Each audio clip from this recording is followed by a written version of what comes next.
तुम्ही कधी घरी लेमन कोरिअँडर सूप बनवायचा प्रयत्न केलाय का आणि तो अचानक कडू झालाय असं कधी झालंय का? मी सुरुवातीला केलेली ही एक चूक तुम्ही टाळू शकता.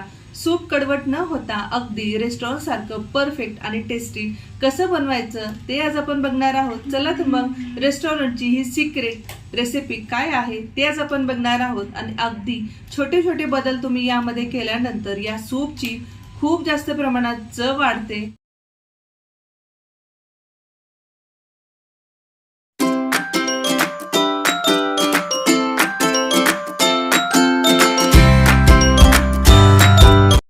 चला तर मग पटकन या सूपसाठी लागणारं साहित्य बघून घेऊया.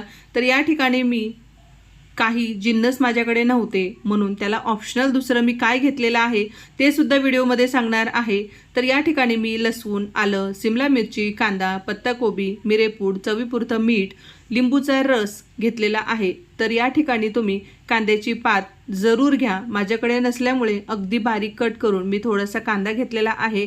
गाजर मी व्हेजिटेबल स्टॉकमध्ये यूज केल्यामुळे परत इथे मी गाजर घेतलेला नाही. तर व्हेजिटेबल स्टॉकचा तुम्ही रंग बघू शकता. काल आपण स्वीटकॉर्न सूपसाठी जे व्हेजिटेबल स्टॉक बनवला होता त्याचा रंग अगदी लाईट होता, पण आजचा व्हेजिटेबल स्टॉकचा रंग थोडासा वेगळा आहे कारण याची बनवण्याची पद्धतसुद्धा वेगळी आहे. तुम्हाला जर लेमन कोरिअँडर सूप बनवत असताना नॉनव्हेजचा जर फ्लेवर हवा असेल तर त्यामध्ये तुम्ही चिकन स्टॉक जरूर यूज करा. त्यामुळे त्या लेमन कोरिअँडर सूपची चव प्रचंड वाढते. तर आज आपण व्हेज इथे स्टॉक बनवलेला आहे, पण यामुळे सुद्धा परफेक्ट असं लेमन कोरिअँडर सूप तयार होतं.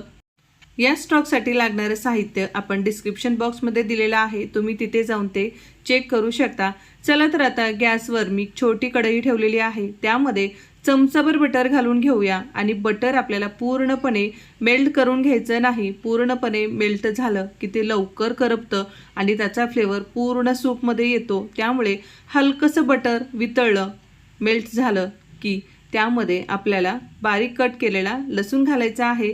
त्याचबरोबर बारीक कट केलेलं आलं घालून घ्यायचं आहे आणि हे छान रंगावरती आपल्याला परतून घ्यायचं आहे.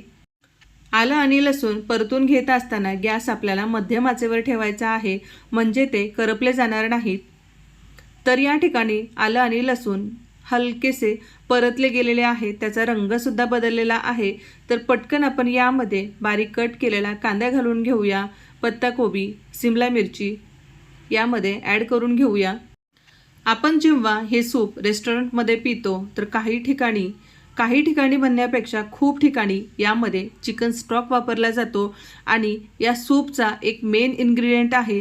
जशी भाजीमध्ये आपण वरून कोथिंबीर घालतो किंवा फोडणीमध्ये सुद्धा कोथिंबीर घालतो की तिचा छान फ्लेवर त्या भाजीमध्ये येईल, तसेच यामध्ये सेलरी नावाची एक भाजी घातली जाते. ती कोथिंबीरीप्रमाणे असते, पण तिचा फ्लेवर इतका स्ट्रॉंग असतो आणि ती फक्त लेमन कोरिअँडर सूपसाठीच वापरली जाते. तर आपल्याकडे ती नसेल तर काही हरकत नाही. आपण यामध्ये कोथिंबीरीच्या ज्या काड्या आहेत ते सुद्धा फोडणीमध्ये घातलेल्या आहेत, जेणेकरून तिचा फ्लेवर आणखी जास्त त्या सूपमध्ये येईल. आता व्हेजिटेबल स्टॉक घातल्यानंतर यामध्ये लगेच मिरेपूड आणि चवीपुरतं मीठ घालून घ्यायचं आहे. आता याला हाय फ्लेमवरती छान उकळी येऊ द्यायची आहे. एक छान उकळी आली की यामध्ये अर्धा चमचा कॉर्नफ्लोअर 2 चमचे पाण्यामध्ये मिक्स करून यामध्ये घालायचं आहे. आता यामध्ये कॉर्नफ्लोअर घातल्यानंतर हात बंद न करता हाय फ्लेमवरती आपल्याला एकसारखं हे ढवळत राहायचं आहे, जेणेकरून ते कॉर्नफ्लोअर तळाशी जमा होणार नाही, त्याच्या गुठळ्या होणार नाहीत आणि अगदी ते व्यवस्थित त्या सूपमध्ये मिक्स होईल. कधीही सूपमध्ये कॉर्नफ्लोअर तुम्ही घातल्यानंतर त्याला अर्धा मिनिटभर हाय फ्लेमवरती छान उकळी येऊ द्यायची आहे. त्यामुळे त्या कॉर्नफ्लोअरचा एक टेक्स्चर त्या सूपला खूप छान येतो. नाहीतर तुम्ही कॉर्नफ्लोअर घातल्यानंतर गॅस लगेच बंद केला तर ती रेशमी चकाकी किंवा एक दाटसरपणा त्या सूपला अजिबात येणार नाही. सूप अर्धा मिनिट उकळल्यानंतर आता गॅस मी बंद केलेला आहे. तर सगळ्या शेवटी या सूपला कडवटपणा येऊ नये म्हणून आपण यामध्ये अर्धा चमचा लिंबूचा रस सगळ्यात शेवटी गॅस बंद झाल्यानंतर घातलेला आहे.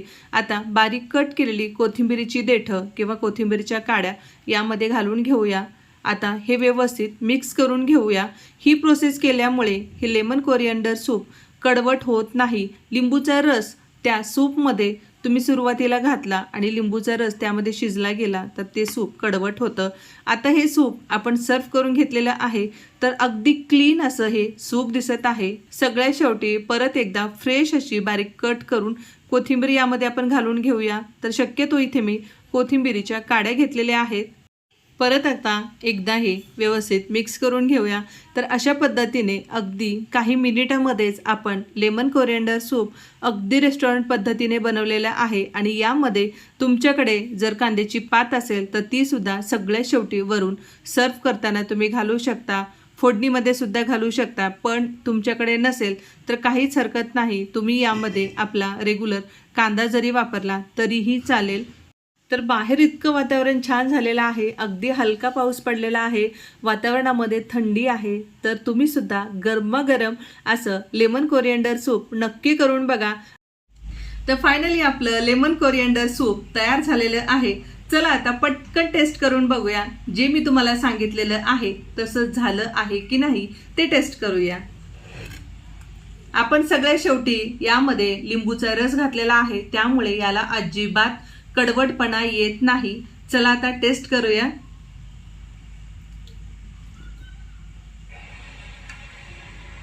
खूप छान, खूप छान.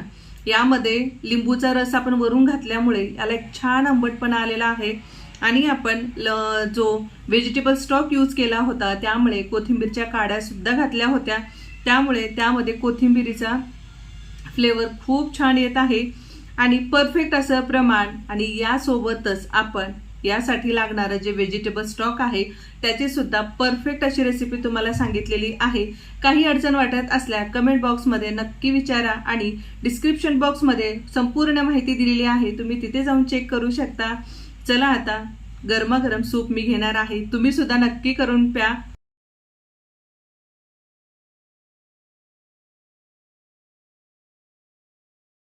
मला तर राहवलं नाही, त्यामुळे पटकन मी हे सूप फस्त केलेला आहे.